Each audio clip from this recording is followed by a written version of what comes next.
Hello, I'm Cotton, the chef dog. Are you tired of your bechamel sauce being lumpy, too thick, or too runny? Today, I'll teach you the secret to making a perfect and creamy bechamel. But first, let me tell you the ingredients you need. Nutmeg and pepper to taste. 2 tablespoons of wheat flour. 1 tablespoon of butter. A pinch of salt. And 2 cups of milk.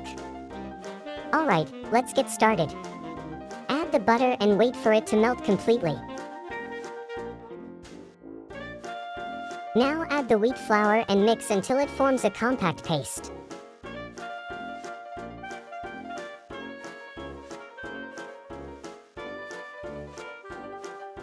In the culinary world, this paste is called a roux and is used as a base and thickener for various sauces. Now gradually add the milk while stirring to prevent lumps. I add it all at once because I'm already an expert.